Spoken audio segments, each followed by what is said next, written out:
Shalom saudara yang terkasih dalam Tuhan. Senang kembali kita akan bertemu bersama-sama.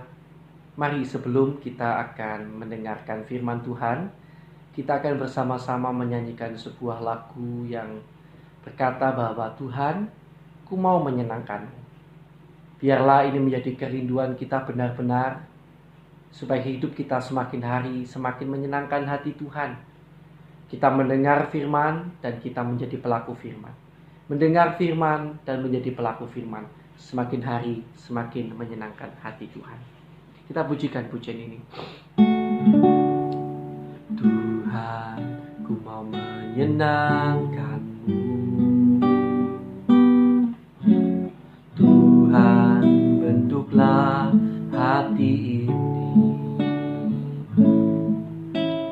jadi bejana untuk hormat-Mu. Cemerlang bagai emas murni. Tuhan, ku serahkan hatiku, semua ku berikan padamu.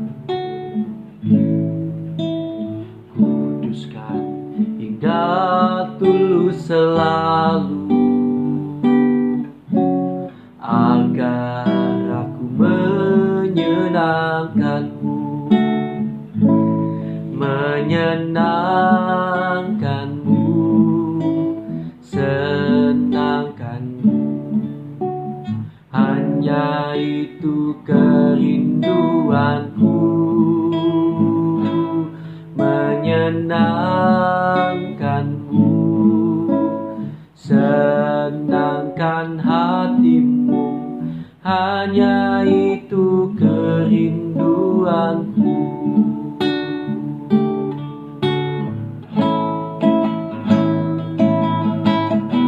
Tuhan, ku mau menyenangkan-Mu.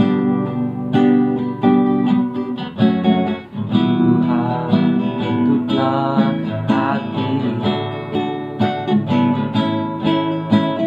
jadi bejana untuk hormat-Mu.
Tuhan, sungguh besar Kau yang kami perlukan, Kau yang kami ingin senangkan selalu.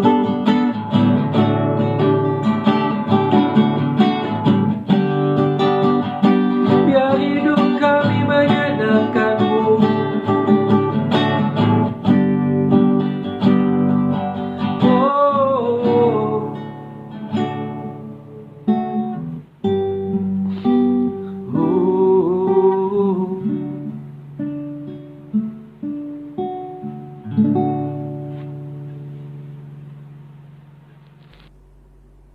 Puji Tuhan, mari kita akan berdoa bersama-sama sebelum mendengarkan sabda kebenaran firman Tuhan.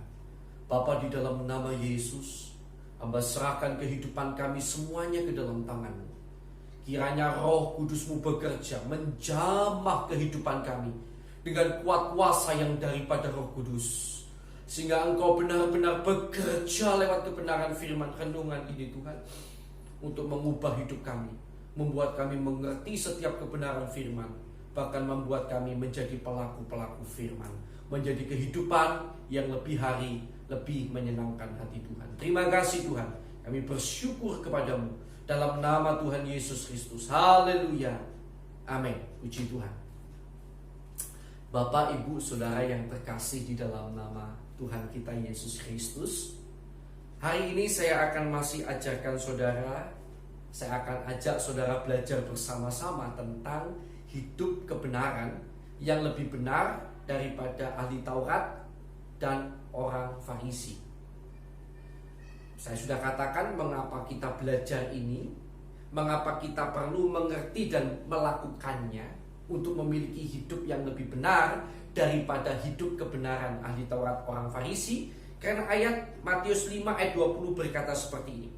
Maka aku berkata kepadamu, jika hidup keagamaanmu tidak lebih benar daripada hidup keagamaan ahli-ahli Taurat dan orang-orang Farisi, sesungguhnya kamu tidak akan masuk ke dalam kerajaan surga. Saya sudah katakan bahwa ada dua tafsiran mengenai hal ini. Yang pertama, tafsiran yang pertama bahwa ini adalah sebuah kata-kata yang menggambarkan, pengajaran yang menggambarkan, Yesus sedang menggambarkan kepada orang banyak tentang betapa sukarnya masuk ke dalam kerajaan surga menggunakan kekuatan sendiri, dan saudara butuh kasih karunia yang daripada Tuhan. Karena apa?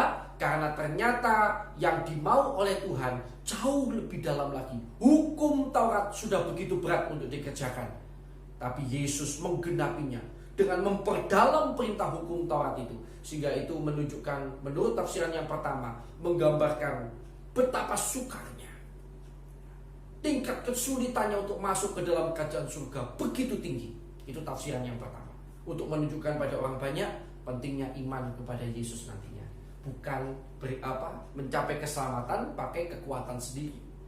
Nah, yang kedua, tafsiran yang kedua berkata bahwa ini adalah arti yang sebetulnya, bahwa kalau orang Kristen hidup kebenarannya tidak lebih benar daripada orang Farisi dan ahli Taurat, maka orang itu tidak akan masuk ke dalam kerajaan surga. Dan masing-masing dua tafsiran ini memiliki dasar ayatnya sendiri-sendiri.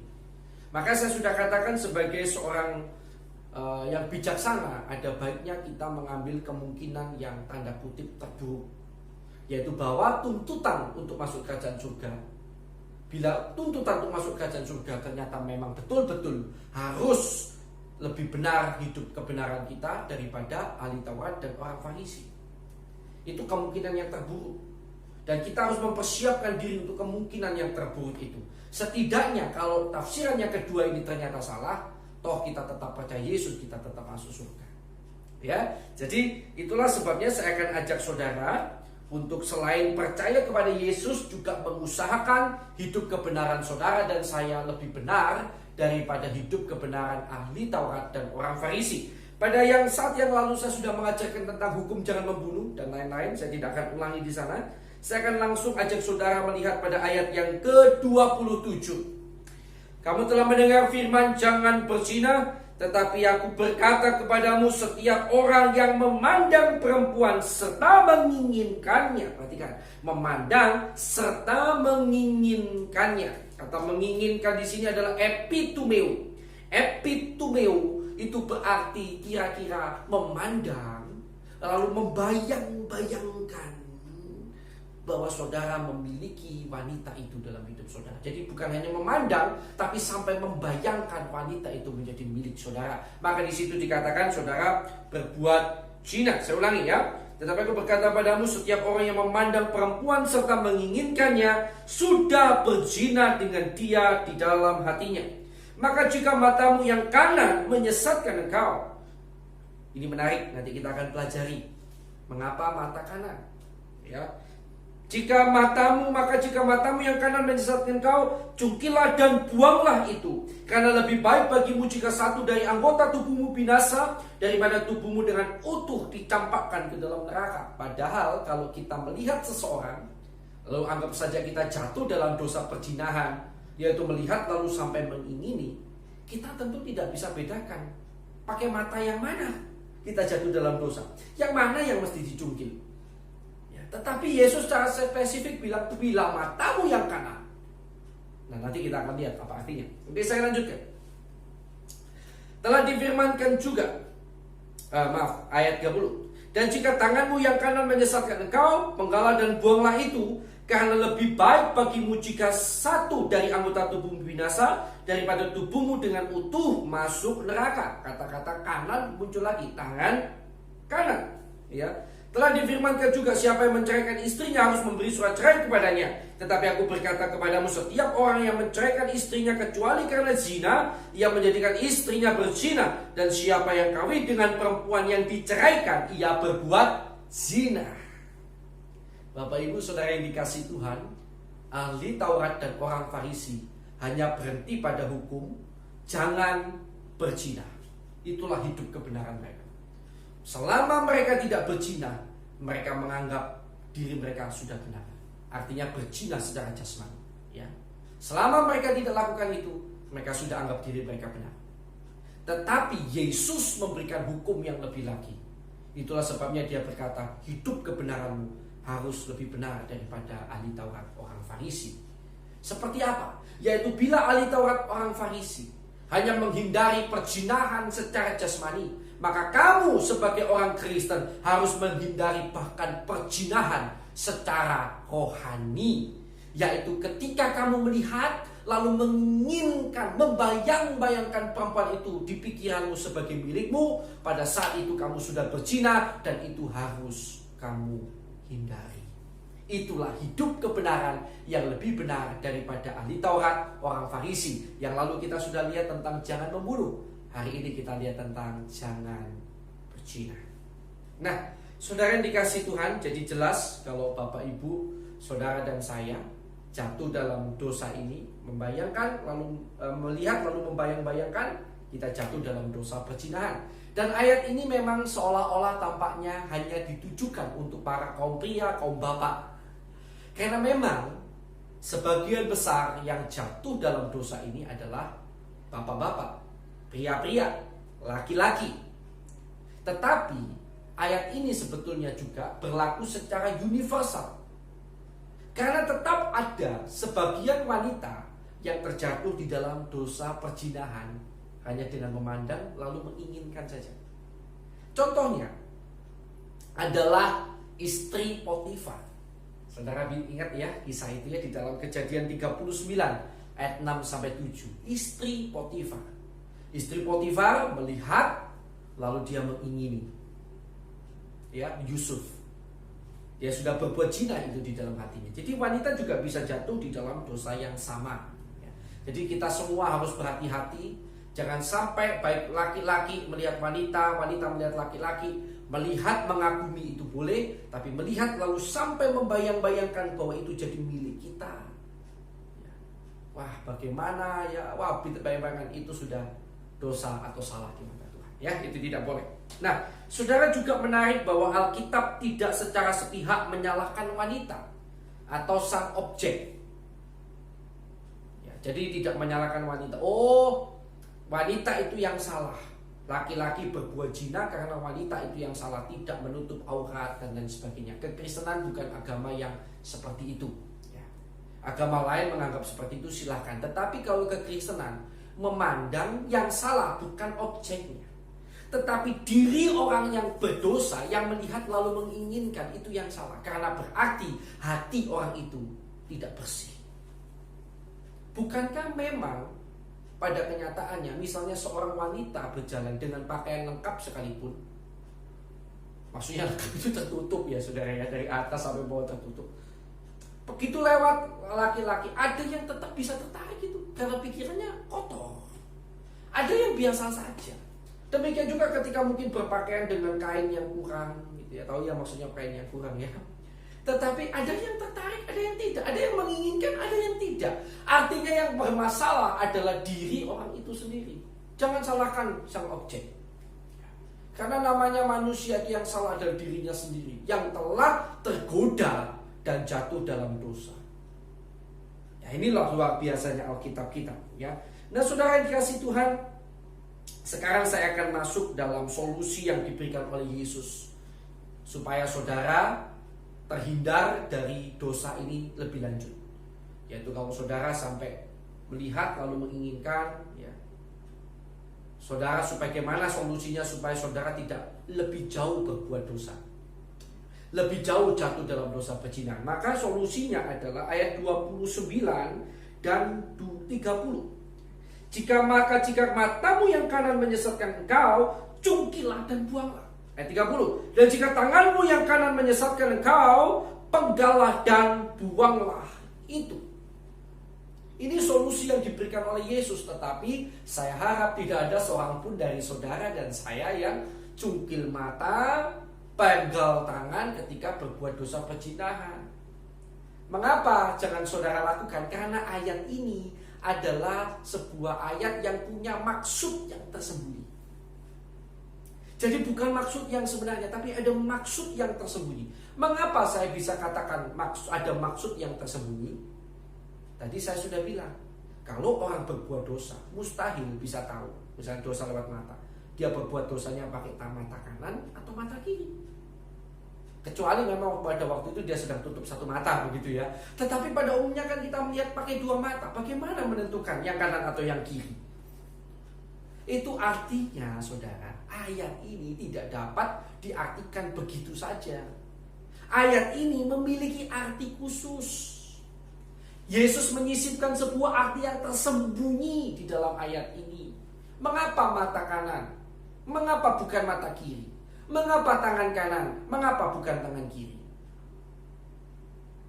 Kalau lebih jauh nanti kita lihat, mengapa tampar pipi kanan berikan pipi kiri? Pipi kanan lebih dulu. Menarik bukan? Nah kita perlu pelajari dulu. Mulai dari kata kanan ya, kanan. Saya maksudkan yang kanan kali ini adalah bicara bagian tubuh sebelah kanan. Ingat ya, bagian tubuh sebelah kanan, bukan posisi di kanan. Kita ya, kanan di sini adalah bagian tubuh sebelah kanan, bukan posisi sebelah kanan. Posisi sebelah kanan dan bagian tubuh sebelah kanan ada perbedaan. Saya tidak bahas yang sebelah kanan, posisi di kanan. Dan saya bahas hari ini adalah bagian tubuh sebelah kanan. Nah, apa artinya bagian tubuh sebelah kanan? Berdasarkan berbagai literatur yang coba saya baca, bahkan ayat-ayat di Alkitab tentang kanan, bagian tubuh sebelah kanan. Bagian tubuh sebelah kanan itu artinya adalah yang disukai. Oke, saya ulangi. Bagian tubuh sebelah kanan itu yang berkaitan dengan yang disukai. Bagian tubuh yang disukai.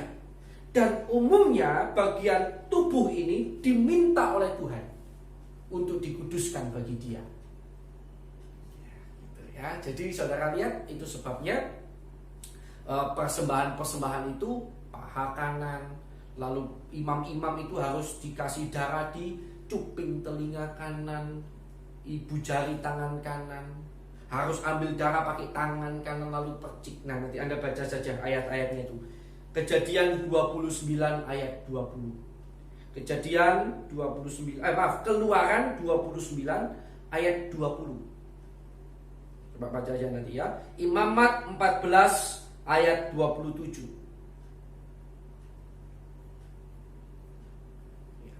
Nah, dan lain-lain. Banyak sekali ayatnya. Saya hanya kasih 2 aja supaya tidak terlalu banyak biar saudara ya. Nanti saudara baca saja itu akan jelas bahwa kanan itu menunjukkan bagian yang disukai. Dan umumnya bagian yang ini diminta oleh Tuhan. Sampai di sini paham ya saudara ya. Jadi saudara yang dikasih Tuhan, mata gunanya untuk apa? Mata adalah pelita tubuh. Mata adalah untuk melihat, kata firman Tuhan. Mata adalah pelita tubuh, kata firman juga. Tangan bicara perbuatan dalam berbagai ayat di Alkitab. Ya, nanti saudara teliti sendiri supaya tidak memakan waktu. Jadi saudara ketika dikatakan mata kanan, tangan kanan, artinya Alkitab bukan sedang menyuruh saudara. Solusinya bukan adalah untuk saudara cungkil mata kanan saudara atau potong tangan kanan saudara, bukan. Solusi yang diberikan oleh Alkitab adalah saudara begitu apa yang kau lihat, yang kau sukai, hal yang kau sukai untuk kau lihat, hal yang kau sukai untuk kau lakukan itu ternyata sering membawa engkau ke dalam dosa. Bila apa yang sering kau lihat, apa yang kau sukai untuk lihat, apa yang kau sukai untuk kerjakan, sekali lagi, sering kali membawa engkau terjatuh dalam dosa, maka jangan ragu-ragu, potong, cungkil hal yang kamu sukai itu, yang kamu sukai untuk lihat, yang membuat kamu jatuh dalam dosa. Cungkil, buang. Perbuatan yang membuat kamu senang, sekarang kamu suka tapi membuat kamu jatuh dalam dosa, cepat cungkil, buang. Jangan hidup di garis pertengahan ya. Jangan mencobai diri saudara sendiri. Itu maksudnya. Jadi jangan saudara sudah tahu hal ini seringkali membuat saudara jatuh dalam dosa ya, misalnya lihat WA, gambar-gambar WA itu kan bisa saudara nggak langsung save ya, gambarnya buram-buram. Mengapa saya bilang begitu? Kadang-kadang saudara penting lakukan itu, jangan langsung di save, biar nggak langsung buka begitu maksudnya ya. Harus saudara download dulu baru kelihatan. Karena sekarang saja saya lihat kadang-kadang gambar WA itu, gambarannya cewek cantik ya, pakai baju yang mini-mini. Ya kalau saudara seperti saya yang tidak terlalu peduli seperti itu, tidak apa-apa, biasa saja. Tetapi bayangkan bagaimana dengan orang-orang yang mudah tergoda dan dia biasa jatuh dalam dosa karena hal itu. Mending yang begitu-begitu saudara potong, saudara jauhkan dari diri saudara ya. Zaman sekarang memang zaman yang mengerikan, tetapi Yesus jelas berkata, apapun yang kamu sukai untuk lihat, apapun yang kamu sukai untuk perbuat, bila itu membawa kamu ke dalam dosa, jangan ragu-ragu, potong. Lebih baik kamu potong segera daripada kamu tidak masuk dalam kerajaan surga. Nah itu kira-kira sebetulnya arti mata kanan, tangan kanan. Jadi nanti ya kalau ada yang jatuh dalam dosa, ibu-ibu jangan suruh bapak-bapaknya cungkil mata kanannya. Kalau melirik wanita sampai lama terus bayang-bayangin, jangan suruh cungkil mata kanannya, kasihan ya. Atau potong tangan kanannya, tidak ya. Berhenti. Jadi kalau memang bapak-bapak misalnya kalau setiap kali ke mall jatuh dalam dosa ya, karena di mall mungkin lihat-lihat cewek-cewek cantik, ya sudahlah, kurangi dulu pergi mallnya. Tetapi jangan juga dipakai alasan gak mau diajak ibunya ke mall ya. Ya ini memang susah, tapi saudara mengerti yang maksud saya. Maksud saya adalah apapun yang membuat saudara jatuh dalam dosa, seringkali hal itu jelas-jelas membuat saudara jatuh dalam dosa, sudah tutup buku, minggirin ya, daripada saudara jatuh dalam dosa. Itulah artinya. Nah, saya akan lanjutkan ayat ini karena ayat ini belum selesai pelajaran tentang berzina ini. Telah difirmankan juga, siapa yang menceraikan istrinya harus memberi surat cerai kepadanya. Tetapi aku berkata kepadamu, setiap orang yang menceraikan istrinya kecuali karena zina, ia menjadikan istrinya berzina. Dan siapa yang kawin dengan perempuan yang diceraikan, ia berbuat zina. Saudara yang kasih Tuhan, bagian yang kedua tentang perzinahan berbicara tentang bahwa kita tidak boleh bercerai. Memang saudara berkata, Pak ini kan berkata bahwa siapa yang menceraikan istrinya Kecuali karena zina yang menjadikan istrinya berzina, berarti kita boleh ceraikan istri kita ya Pak. Saudara harus lihat secara lengkap lagi Matius pasal 19 ayat 3 sampai ayat 9. Jelas di sana nanti ketika saudara baca ada kata-kata yang menjadi tekanan Yesus. Apa yang dipersatukan Tuhan tidak boleh diceraikan manusia. Tidak bisa diceraikan manusia. Karena ketegaran hatimu Musa memberikan surat cerai. Tetapi sejak semula tidaklah demikian. Perhatikan kata-kata itu. Berarti Tuhan tidak menghendaki perceraian apapun yang terjadi. Lalu nanti saudara baca pada bagian ayat ke-9. Kalaupun tetap saudara bercerai, nggak boleh menikah lagi ternyata. Tidak boleh menikah lagi. Coba dibaca ulang-ulang ayat-ayatnya. Jadi ketika saudara bercerai dengan pasangan saudara dengan alasan apapun, percuma kalau mau kawin lagi nggak bisa. Kecuali saudara siap hidup sendiri. Tetapi ingat, hidup sendiri juga tidak mudah bagi orang yang pernah bersuami atau beristri. Bahaya perceraian, bahaya perzinahan menanti. Nah karena itu Bapak Ibu saudara yang dikasihi Tuhan, janganlah bercerai seberat apapun rumah tangga. Kalau orang Farisi hanya berhenti pada hukum jangan berzina, Yesus, kamu melihat menginginkan pun jangan, bercerai juga jangan. Maka itu seberat apapun rumah tangga Bapak Ibu saudara hari ini, memang sekarang musim sedang susah, keadaan begitu berat. Mungkin pertengkaran rumah tangga terjadi di mana-mana. Tapi saya mau katakan, jangan ada perceraian. Kalau engkau mau berkat Tuhan turun atas keluargamu, buat keluargamu serukun mungkin. Baca nanti Mazmur 133. Berkat Tuhan itu turun di tengah di mana ada keluarga yang rukun, saudara-saudara yang rukun. Maka saya mau berkata hari ini sekali lagi, hidup keagamaan ia lebih benar daripada ahli Taurat orang Farisi. Bicara perzinahan, melihat lalu menginginkan pun jangan.